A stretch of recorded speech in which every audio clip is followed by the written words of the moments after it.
No mai, haere mai. Welcome to the Maxim Institute podcast.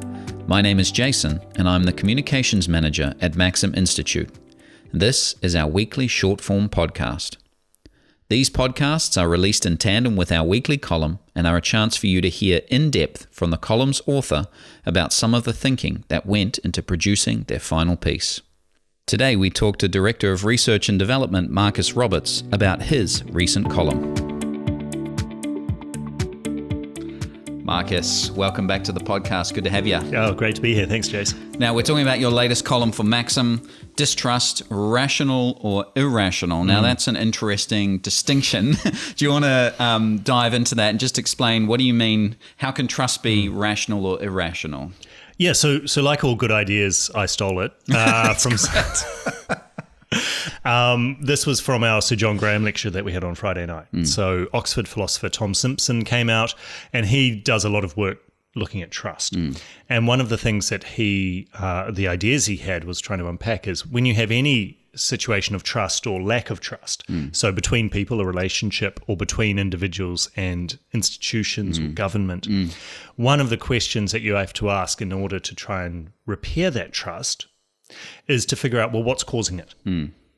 Is the problem fundamentally with the person or institution who you've lost trust with? So in a relationship, for example, you might say, is this person no longer trustworthy? Have they done something that's broken trust? Exactly. Yeah. Have they done something that's broken trust, and therefore it is rational to not put my trust in that person until they've done something to repair that breakdown of the relationship.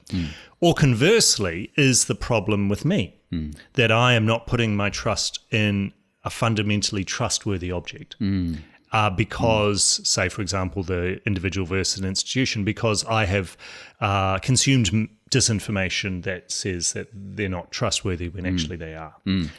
That seems to me quite a difficult version of trust to overcome, because you yourself, there's something wrong with the way that you are seeing this other person or institution. And you'd need to overcome that somehow. That seems quite difficult.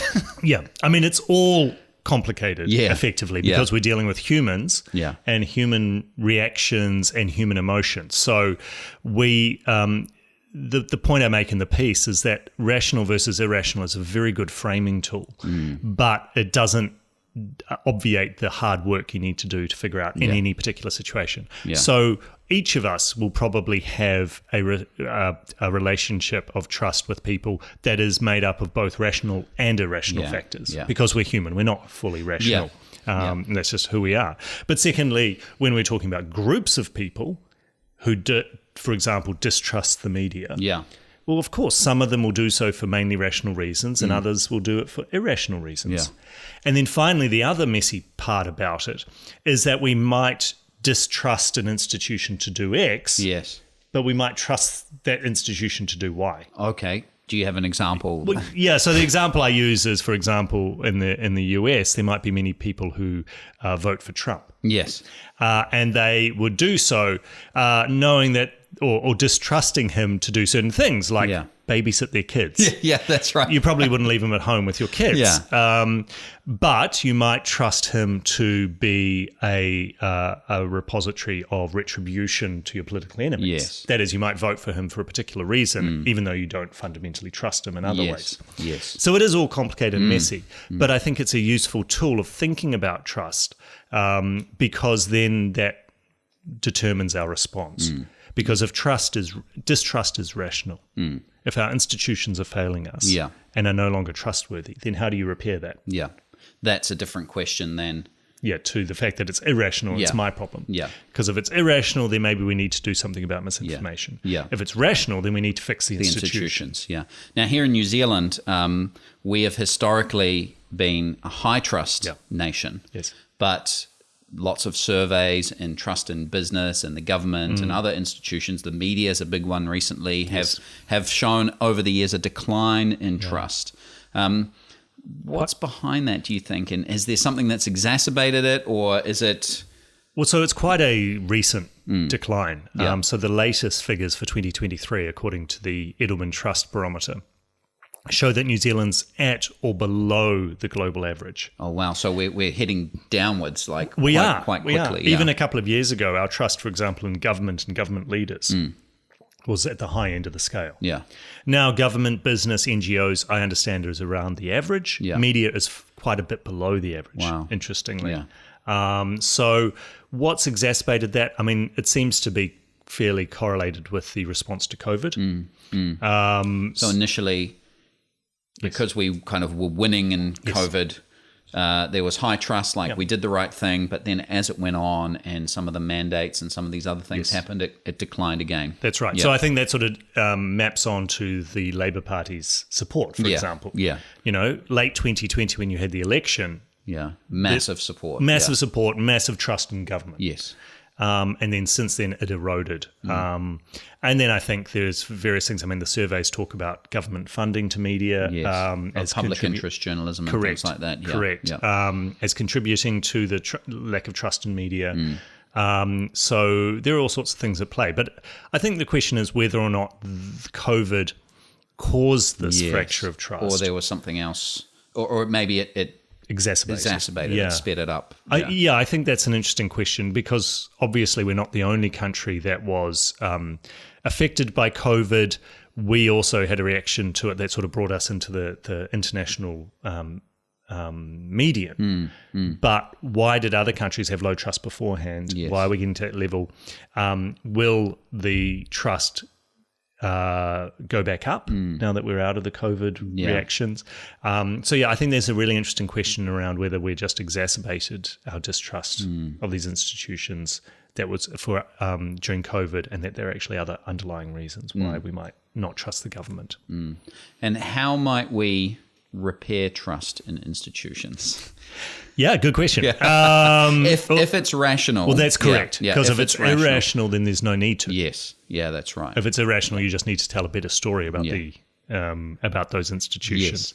Yes. Well, I think the only real way is you do it over time by showing that you're trustworthy. By just consistently doing the job you're meant to do, doing it openly, but also I think maybe not going beyond what you are being asked to do. Beyond your scope, yeah. But also I think having the humility to say sometimes, I'm thinking about for the government, for example, we don't know. Or we don't have an answer to it. We can't fix your problem in this area because either that's outside our scope of responsibility or actually because your problem is unable to be fixed by the government. Because nothing will damage trust more as if you say, yes, we can fix this, and then they don't. Or we're being open and transparent, and then we don't.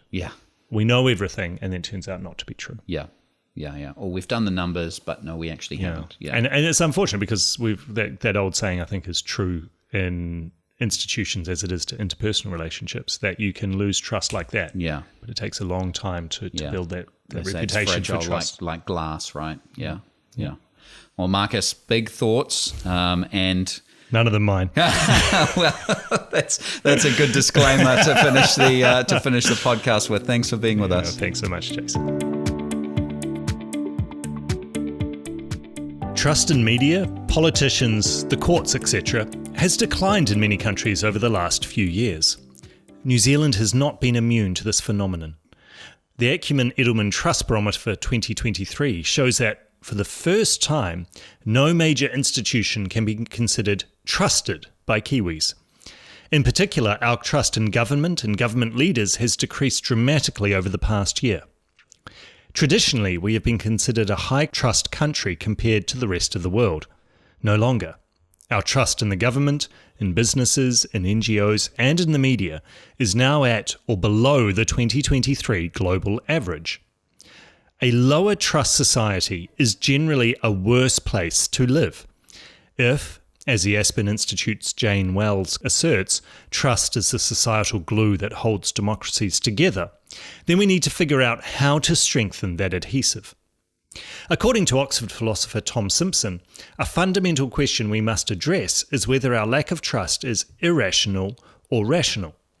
That is this particular institution untrustworthy and unworthy of my trust, and therefore I would be rational not to trust it?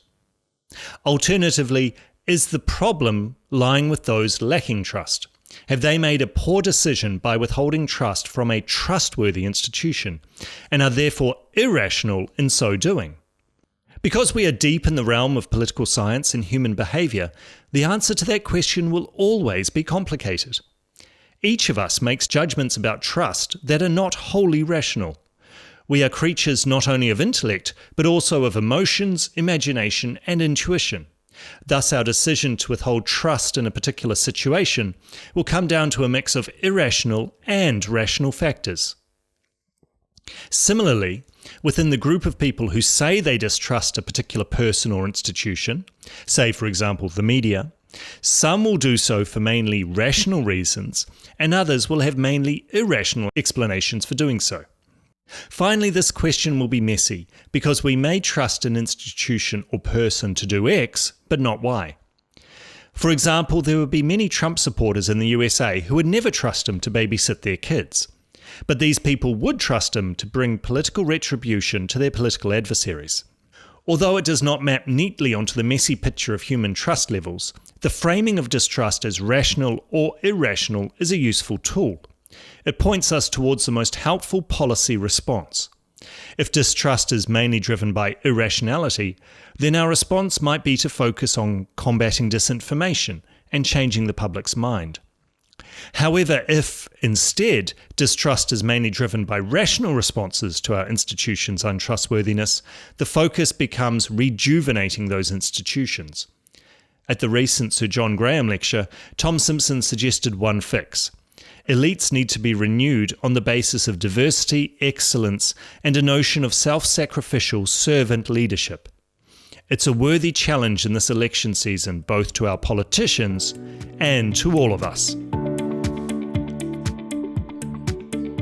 Thanks for listening to the Maxim Institute podcast. If you'd like to hear more from us and keep up with the rest of our research and analysis of politics and policy in New Zealand, you can sign up on the homepage of our website to get our monthly forum email and invitations to future Maxim Institute events.